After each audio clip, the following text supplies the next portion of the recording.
Hey everyone, tonight's story is not for the faint of heart. It's about one of London's darkest legends, a tale that's been buried by time, forgotten by many, but never truly gone. So turn off the lights, put your headphones on, and let's go back to the foggy streets of Baker Street, where something still waits in the shadows.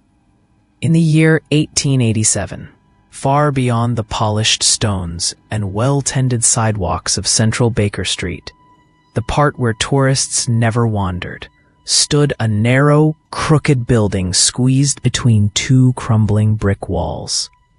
This place was where the gas lamps flickered more often than they shone, and the London fog came in heavier, denser, almost as if it knew something should be hidden here. The street had no name plaque anymore. It had long since rusted off. Locals called it the Dead End, but most just avoided it altogether. At the very edge of that alley stood a butcher shop. There was no signboard, no advertisements, no chalk-written menus about fresh cuts or today's special. Only a smeared window and a faded red curtain that hung behind it, stained and motionless. The building itself seemed older than the city around it, as though it had been forgotten by time. And the man who owned it? Elias Granger. Elias was always seen, yet never known. He wasn't unfriendly. He'd nod when passed, sometimes even offer a soft good evening. But no one ever had a real conversation with him. He didn't drink at the pub. He didn't attend church. He didn't laugh. His voice was always even, his words carefully chosen and brief. He wore the same coat every day, a black wool trench buttoned to the neck, and a wide-brimmed hat that kept his face in shadow. But what truly made people uneasy wasn't Elias himself. It was his shop. The windows were always fogged, even in the summer.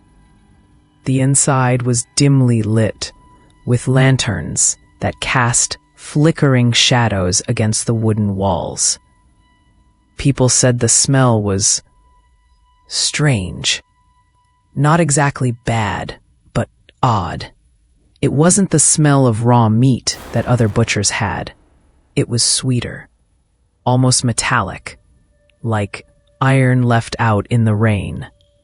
And yet, no one ever saw a single customer go inside. That was the first thing that started the rumors. How did he stay in business? No one was ever seen entering or leaving. No deliveries arrived at his door. No carts dropped off meat or supplies. Still, the shelves were always full. Thick, red cuts hung neatly on the hooks. Sausages, roasts, bones, all perfectly trimmed. Fresh. Always fresh. Children were the first to whisper. They would dare each other to run up to the shop window and look in. Most ran off screaming, not because they saw something, but because of how it felt. Cold, oppressive, as if something inside was watching them through the glass, even when no one was there. But the real fear didn't come from the front of the shop. It came from the back. There was a door, painted black. No knob, no handle, only a sliding iron bolt that sat rusted in place. It was small, barely tall enough for a grown man to fit through, but solid, thick, unmoving. A few neighborhood boys once tried to pry it open with a crowbar. They stopped after 2 minutes because the metal was so cold it burned their skin, even in daylight. The butcher never said a word about the door. He never opened it. He never mentioned it. Yet, It became the center of every whispered tale in the district. Some said it was a storage room. Others swore it was a freezer, an early design no one else had. But those who had dared to stand near it, just long enough to listen, spoke of something else. They said they heard scratching. Not constant, not loud, just soft, deliberate, like fingers or claws, lightly dragging across wood. Some heard a soft thud, like something throwing itself against the door, and then collapsing.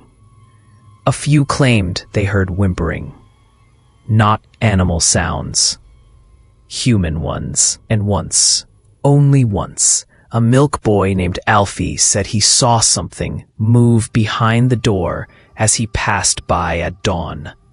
He described as a shadow, thin, hunched, with arms too long. But Alfie left London a week later. No one ever saw him again. Of course, the adults dismissed all this. Children and their stories, they said. But even they crossed the street when they walked past the butcher's shop.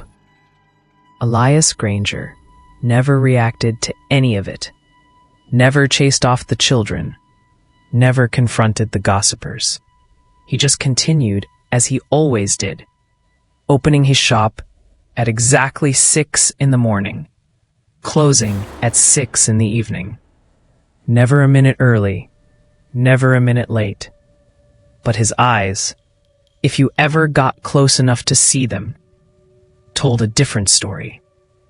They were dark, almost black, but not in color, in expression, like someone who had seen too much, or someone who remembered things no one should ever remember.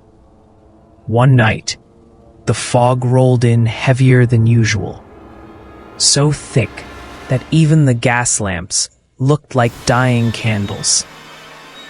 An old man named Mr. Halbridge, who lived 3 doors down from the shop, swore he heard a scream.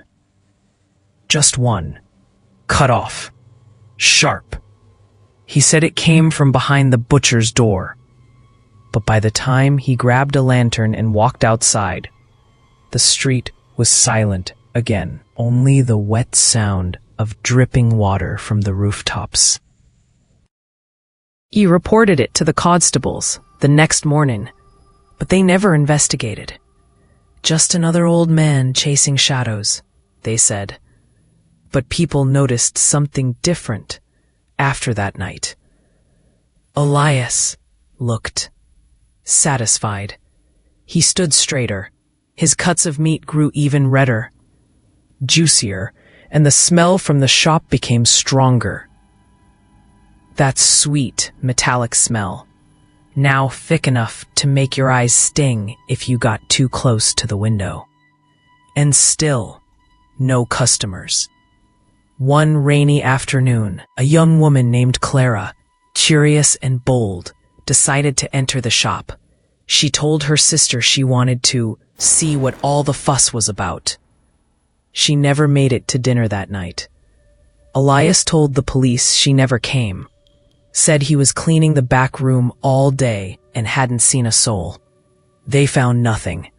No blood, no signs of struggle, just the same cold shop, same red curtain, same black door, locked tight. People started to avoid the entire alley after that.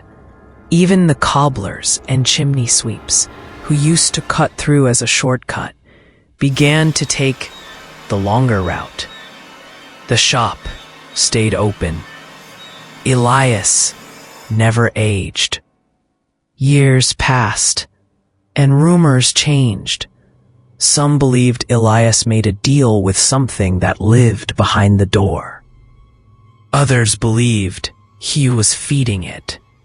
Or worse, was it that he wore a human mask and pretended to be something he wasn't. But no one dared find out, because once you heard the scratching, it stayed with you. In your dreams, in the quiet moments before sleep. And every time you looked into the fog, you thought you saw a figure watching. No one knows exactly what happened behind that door. But everyone agreed on one thing. It was never just a door. Over the span of 5 long gray years, something strange began to darken the alleys and broken cobblestones near the far end of Baker Street. People started to disappear. Not the ones with names printed in the morning paper, or families who would pay for search notices. No, these were people who slipped through the cracks. Beggars, drunks, orphans with soot on their cheeks, and bare feet hardened by the streets. One by one, they vanished. It was never sudden enough to cause alarm. A man who begged for coins outside the station one week simply didn't return the next. A child who used to sing for scraps in front of the bakery stopped showing up. A gaunt woman with a shaking hand, who always mumbled to herself outside the chemist's shop, just stopped appearing. People noticed, but no one said much. It was London after all. People moved, died, fled, or were swallowed by the poverty that wrapped the city like a noose. The constables kept records at first, missing persons. But the tone changed quickly. Runaways, they'd write, drifters, unaccounted transients. The implication was clear. No one important was missing. No need to investigate too deeply. But those who lived nearby, those who worked the corners and closed their shutters tight at night, they noticed a pattern. All the missing came from streets surrounding one place, the old butcher shop at the end of Baker Street. They whispered about the man inside, Elias Granger, always alone, always quiet, always watching. They started calling him the Butcher of Baker Street. It wasn't a name they said out loud during the day, but at night, around half-lit oil lamps and tiny flats, it crept into conversations. Mothers told their children not to wander near the foggy end of the road. Or the butcher will take you, they'd say, half joking, half praying they were wrong. And though it was framed like a story to scare children, the adults believed it too.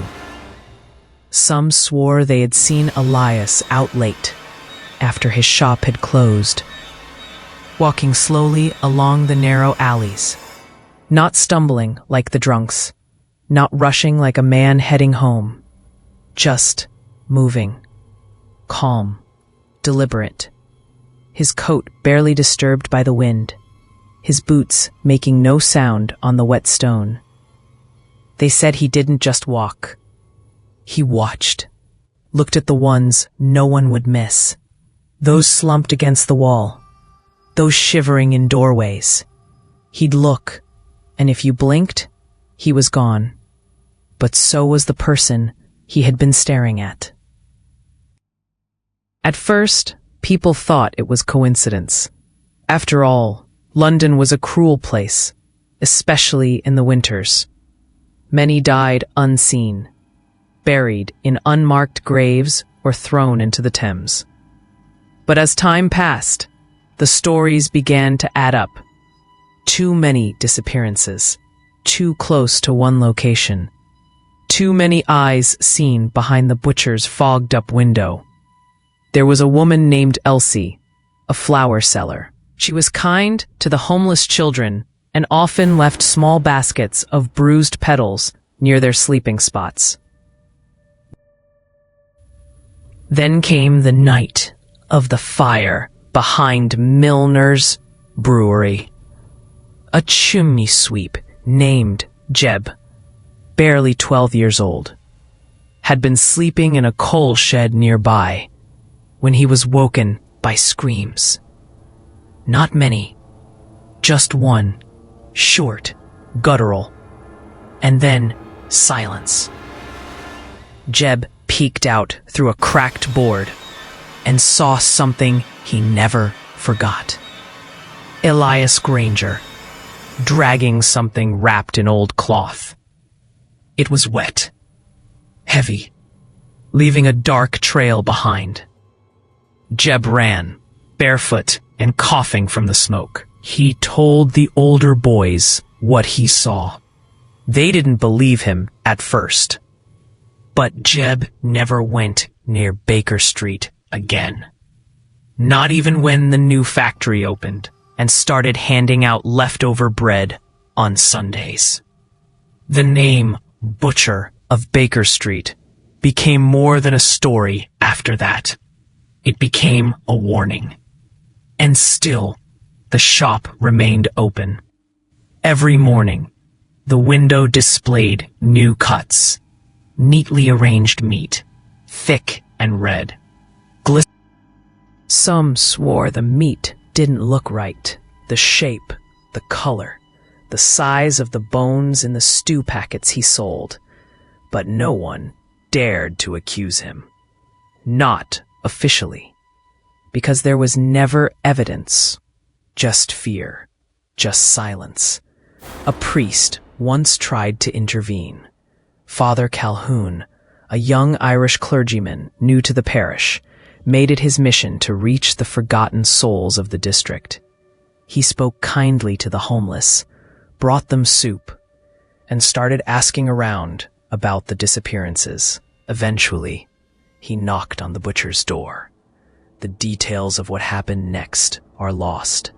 Some say he was welcomed in, offered a meal, and left quietly an hour later, pale and shaken. Others say he was never seen again.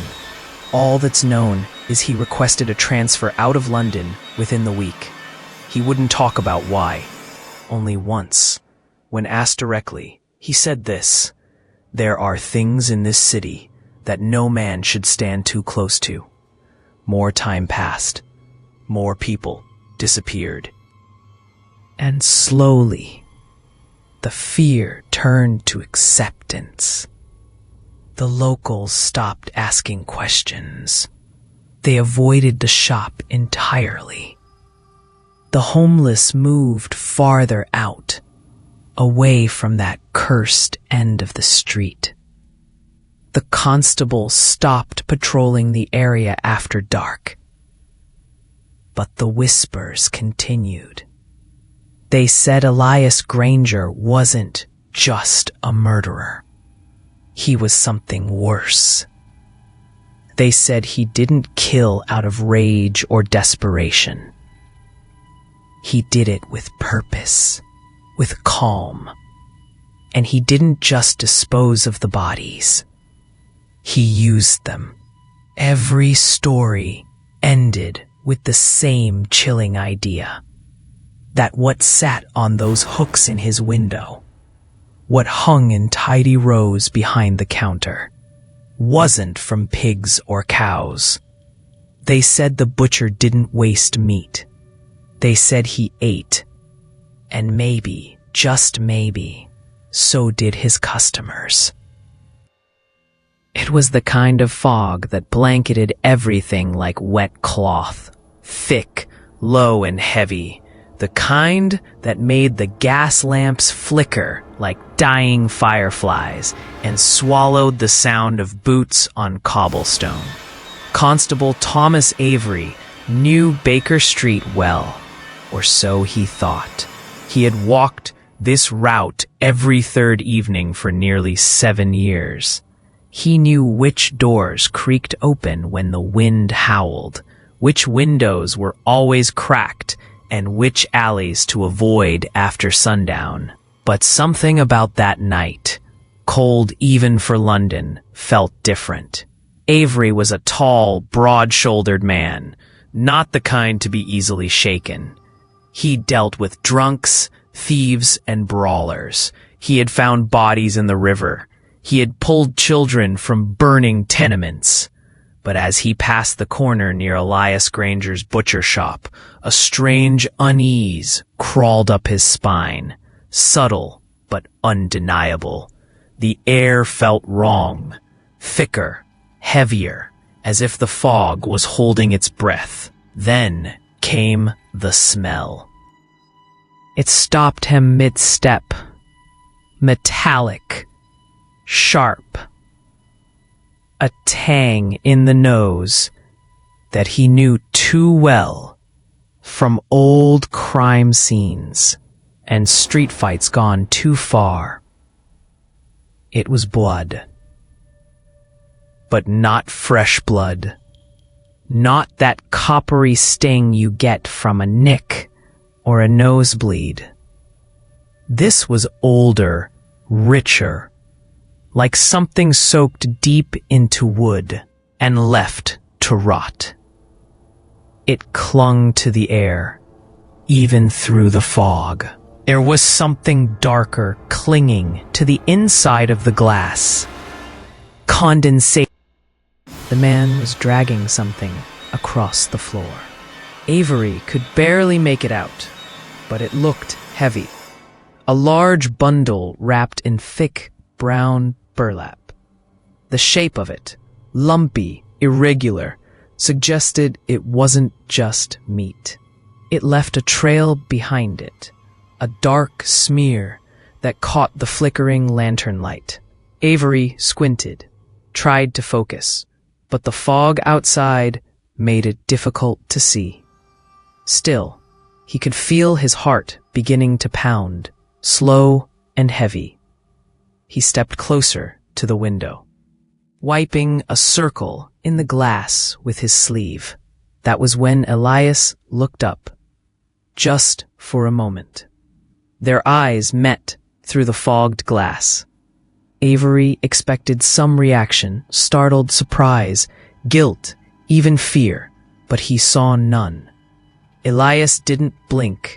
His face was unreadable, calm, cold. Then he turned away and disappeared into the back of the shop, pulling the burlap-covered bundle with him.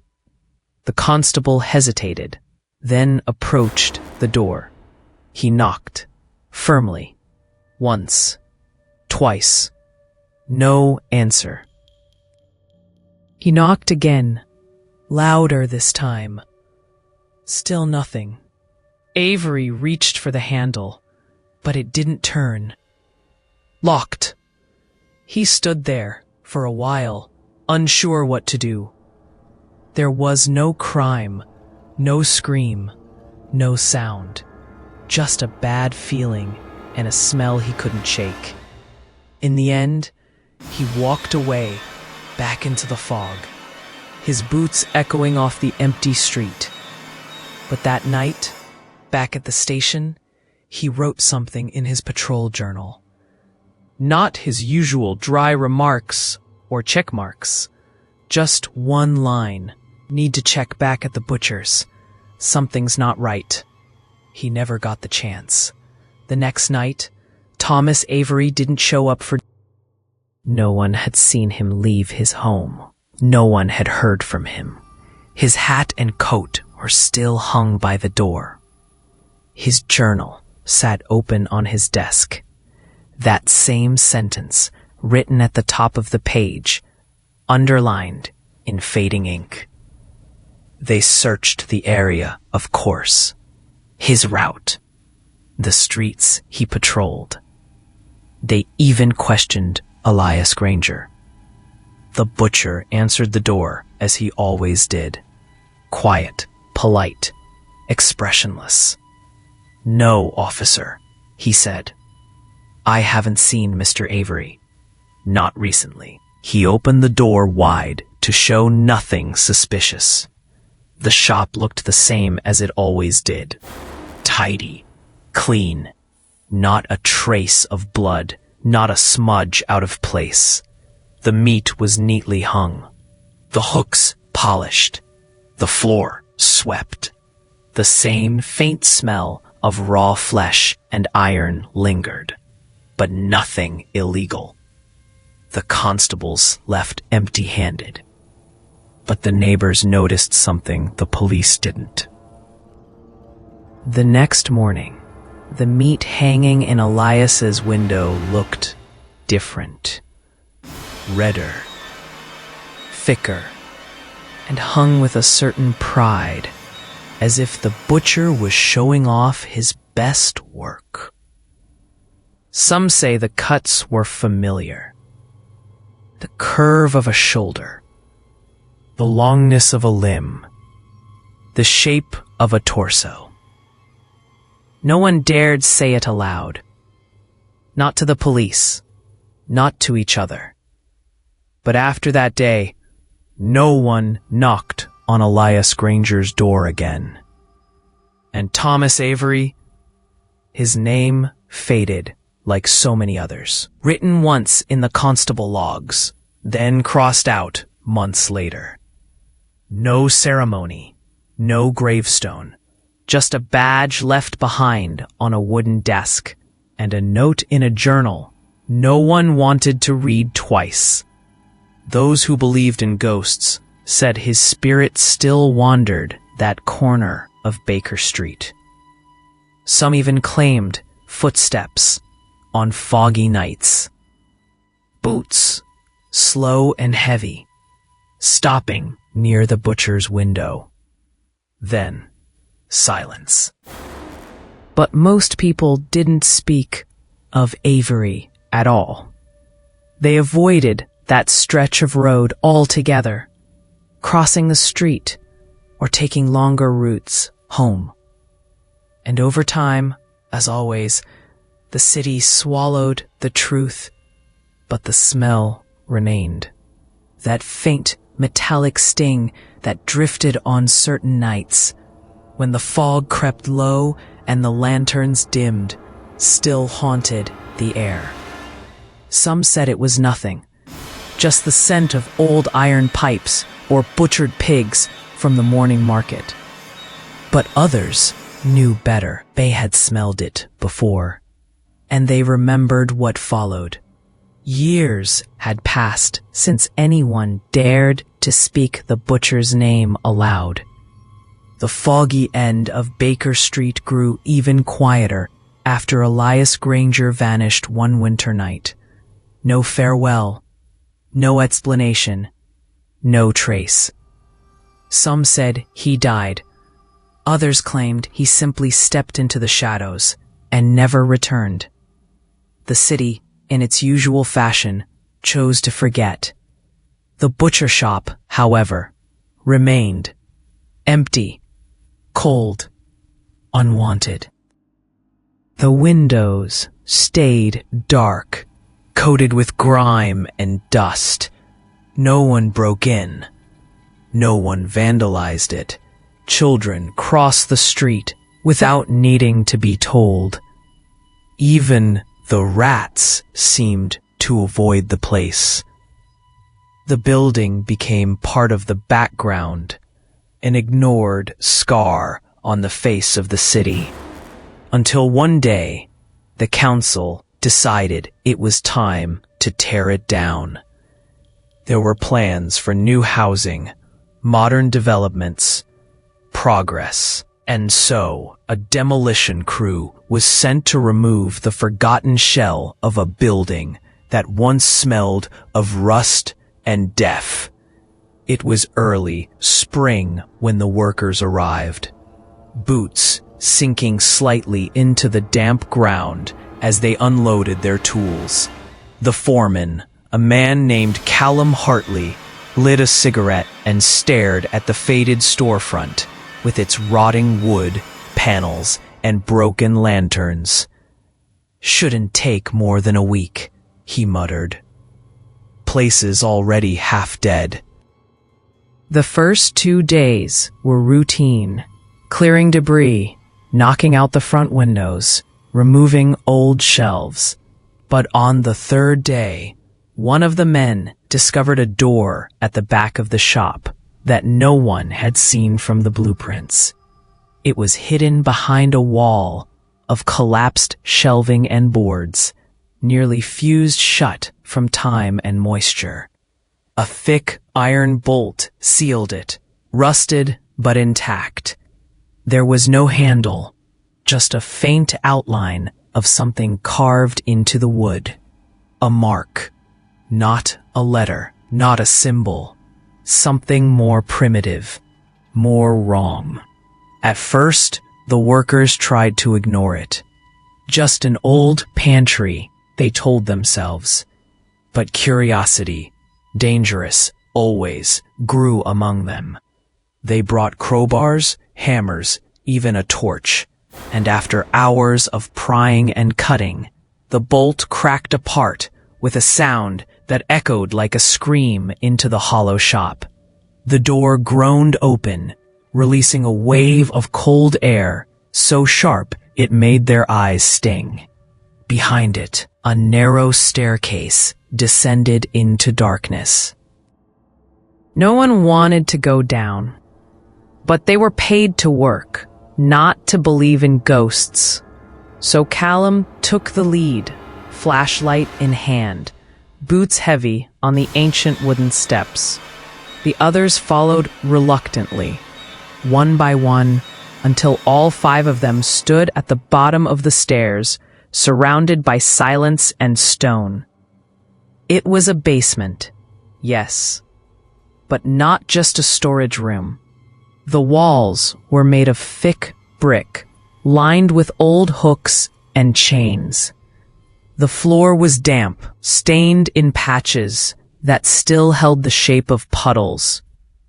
But what truly froze the men in place were the bones. Piles of them.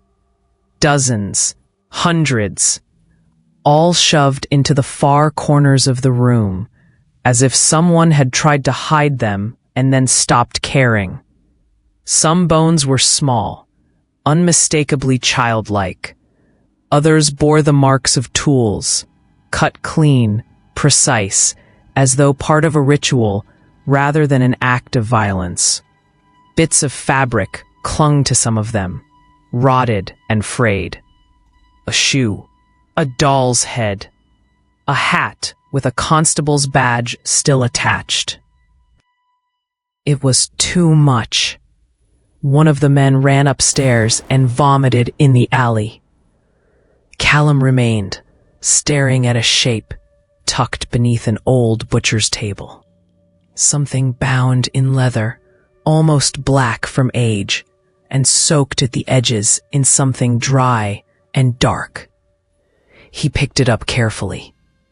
It was a book, a journal. The cover was cracked, worn from use, but still readable. On the front, not painted or written, but carved, deep, deliberate, were the words, "Meat is meat. No one cries for the forgotten." Inside, the pages told a story no one wanted to read. It was Elias Granger's handwriting, neat, calculated. The entries were not dated, but they followed a pattern. Observations, thoughts, instructions. The journal spoke of hunger not as a need, but as a philosophy, a belief. He wrote about meat not in species, but in forms, tenderness, texture, preservation. Some pages included sketches, human anatomy drawn with the precision of a surgeon. Others were recipes, written plainly, as if intended for casual use. Shoulder roast, best when marinated overnight. Child ribs more delicate, avoid overcooking. On one page, he described emotions, how different victims produced different flavors. Fear, he wrote, had a taste. Regret made the meat softer. Fresh tears salted the flesh naturally. The deeper the men read, the less human the writing became. It was not the journal of a murderer. It was the journal of some. Callum dropped the book and backed away, breath shallow. They all left the basement after that, silent, eyes wide, hearts pounding. One man refused to go back down. Another quit the job entirely and left London that same evening. Police were called. The bones were collected, catalogued, and quietly sent to an evidence warehouse that mysteriously burned down 2 weeks later. The journal was taken, but never seen again. No headlines, no public statements, no answers. The city pretended again. It was easier. The butcher shop was demolished, replaced with a new apartment block. Bright walls, clean windows. Families moved in. Children laughed in the courtyard. The past was buried beneath concrete and false comfort. But the workers knew. They remembered the cold, the smell, the bones, the book, and sometimes, late at night, Callum would dream of the words on the cover, echoing in his mind as if whispered by something just out of view. Meat is meat. No one cries for the forgotten. And every time he passed that new apartment block on the bus, he couldn't help but feel that something was still there, waiting. After the bones were found and the butcher's shop was reduced to rubble, something about the land changed. The city tried to erase the memory, to move on with its relentless pace. Years passed, and the fog rolled through the streets like it always had, soaking the stone and muting the sound of footsteps.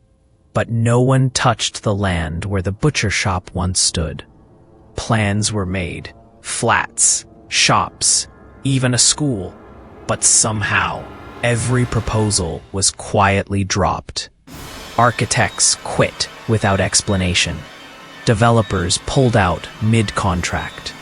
The surveyor once went to inspect the soil and came back pale and trembling, refusing to return to that part of town. When asked what had happened, he could only mutter one word: "Something's still there," before packing his belongings and moving to Manchester. Soon the property was left fenced, overgrown with weeds and moss. The wooden boards meant to keep people out rotted with time, yet no one stepped through them. Even vagrants who wandered the city's forgotten corners gave it a wide berth. A strange stillness hung in the air around that space, as if even the wind refused to pass over it. And those who lived nearby, residents whose windows overlooked the plot, swore they would hear things when the hour grew late. Not every night, not regularly, just occasionally. Always around the same time, 3:13 a.m. No one knew why that hour, but it came with a pattern. A coldness would seep through the brick walls, sharper than any winter frost.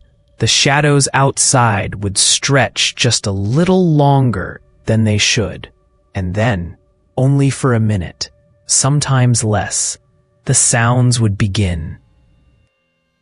It started with chopping, rhythmic, methodical, wood against wood, or maybe wood against bone.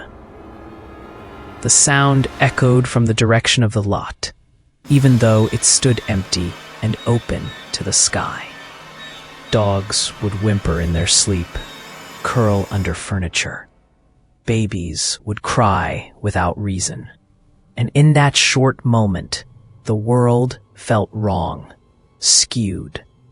Some claimed it was just old plumbing, or the rusted pipes left behind beneath the earth. But others knew better. The old neighbors, the ones who remembered the stories, refused to look out their windows at that time. Curtains were drawn. Lights were left on. Some even placed salt along their doorframes, though they'd never admit it aloud. One woman, Agnes Mayfair, who had lived across from the butcher's shop for 40 years, told her grandson never to walk past the lot after midnight. "It's not the place," she'd whisper, voice trembling. "It's what listens from underneath it." When he asked her what she meant, she only shook her head and said, "You don't want to hear what I've heard." But others had heard it too. There was a man named Ronald Kemp, a delivery driver, who passed the block on his early morning route. One night, he ran out of petrol and had to walk his cart back toward the city. It was just after 3. As he neared the corner, the fog thickened. It wasn't natural, not the drifting mist he was used to. It came fast, thick, rolling low like a living thing. Then he heard it, a voice, soft, male, whispering, "Fresh, so fresh." Ronald froze. The whisper came again, closer this time, like someone just behind his ear. He turned and saw nothing, just fog, empty street, silence. But then the sound of metal scraping echoed behind him, slow, sharp, drawn out. When he finally ran, he didn't stop until the sun was up. He recorded nothing, told no one but his wife. But he never used that street again, not even in broad daylight. Another incident came from a teenage girl named Lucy Denham. She and her friends had been drinking near the canal and decided to walk home the long way, daring each other to pass the old lot. It was 3:10 a.m. when they reached the fence, giggling and half-hushed.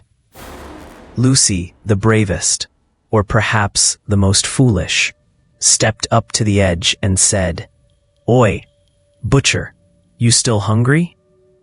Her friends laughed, but the laugh died quickly, because from behind the fence, just beyond the reach of the street lamp's light, something moved. A shape, a tall figure in a long white apron, stained and filthy. He stood motionless in the fog. Lucy blinked. The figure didn't. He just stood there, watching, waiting. And then, ever so slowly, he began to sharpen the knife against a long steel rod, the sound echoing off the bricks like teeth on stone.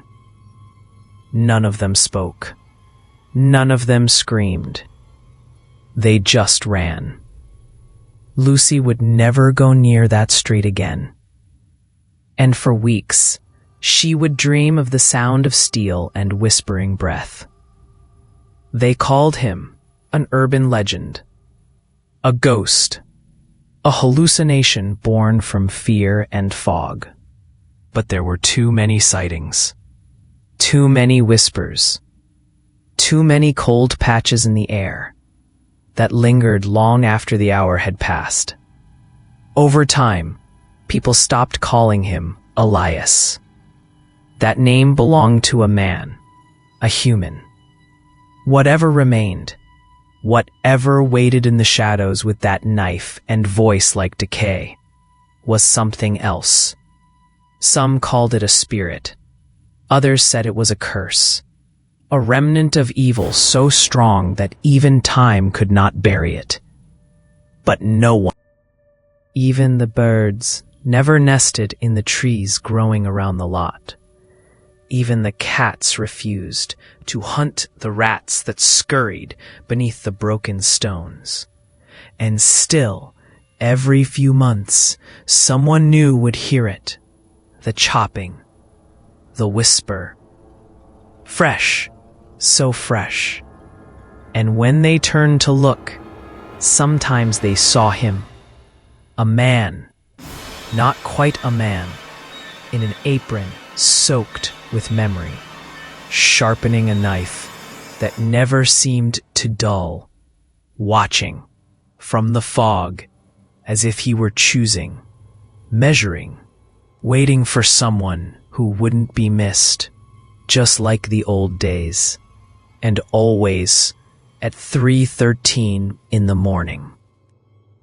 They used to say it was just a story, something whispered by old women behind drawn curtains or told to children to keep them off the streets after dark.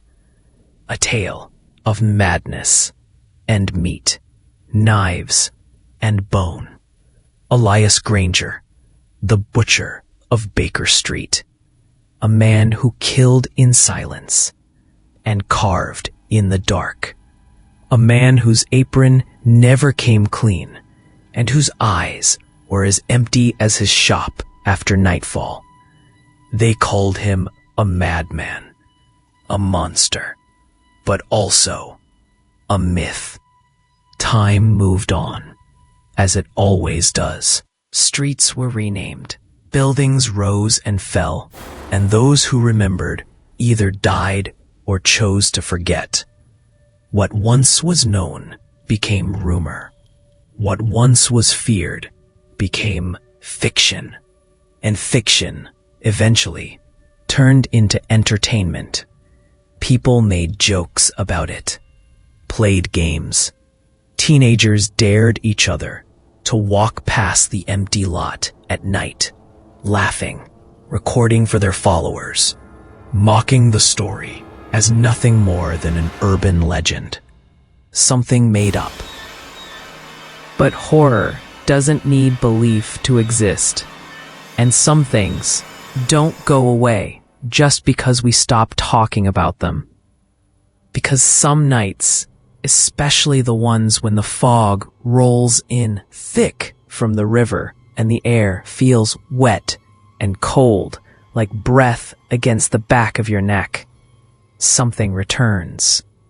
Something old, something hungry. They say evil doesn't die, it waits. And Elias Granger was never just a man. The ground where his shop once stood remains strangely untouched. Decades of attempts to build there all ended in failure. Accidents, fires, sudden illness. People quit, disappeared, lost interest. Something in the soil pushes against progress, as though the earth itself is guarding what lies beneath it. And though the butcher's shop is long gone, people still hear things near that corner. It's not just the occasional whisper. It's not just the phantom chopping or the smell of iron in the air. It's more than that. Some see him, not often. A figure, tall, gaunt, wrapped in an old butcher's apron that seems soaked in something too dark to name. He stands still in the mist, knife in hand, steel rod in the other, dragging the blade across it in slow, deliberate strokes. No eyes, some say. Just shadows where his face should be.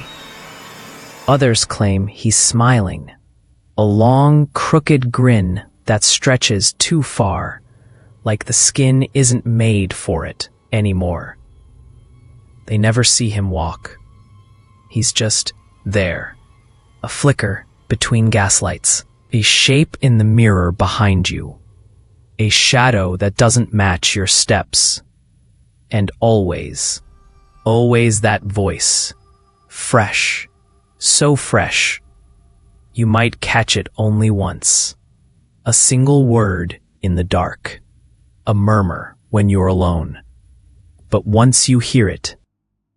There was a man who tried to write a book about Elias, an investigative journalist with a taste for the macabre. He spent weeks gathering what little records remained. Coroner reports, witness accounts, missing person cases. But the more he uncovered, the less he understood. The timelines didn't match. The bodies weren't all from the same era. Some bones found beneath the old shop were decades older than Elias's recorded birth. Others had no record at all. He started hearing things, seeing things. Eventually, he abandoned the project. Said the name itself brought nightmares. Said the butcher was older than London. Said he had dreamt of knives that remembered. And then, like so many before him, he vanished. No one talks about it publicly. It's just one of those stories. But the older generation, they still know. They don't walk that part of town after sunset. They don't trust sudden chills. They don't answer voices calling their name from an empty street. Because sometimes, late at night, something reaches out from the quiet, something patient. There's a story about a child who disappeared near the alley. She was walking home from a neighbor's flat, no more than 7 years old. Her father swore she was just 10 steps ahead, skipping along the sidewalk, and then gone. No sound, no scream, just a small red ribbon found near the curb, tied in a neat knot. Another story tells of a cab driver who picked up a man late one night, not far from the old butcher lot. The rider didn't speak, just pointed down a narrow, broken road. The driver obeyed, but when he turned to ask for payment, the back seat was empty. The leather slick with something wet and metallic. No record of the ride. No footprints. Just the lingering scent of rust. They say the butcher chooses his moments. That he doesn't feed on the many. Only on the few. The lonely, the forgotten.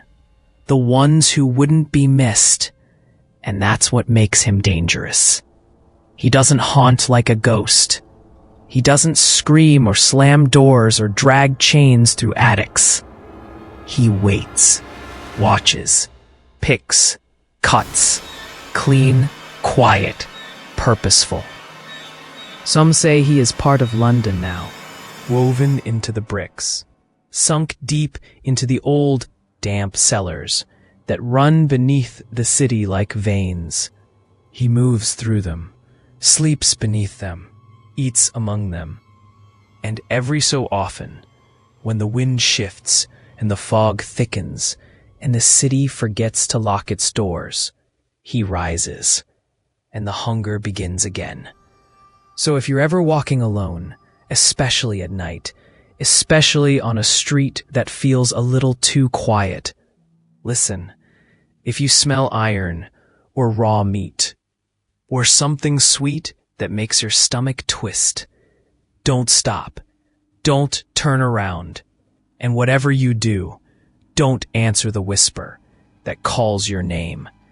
Because the butcher of Baker Street is still hungry, and he's been waiting for someone just like you.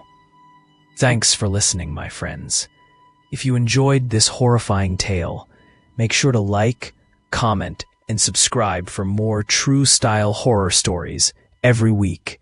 And remember, some legends aren't just stories, they're warnings.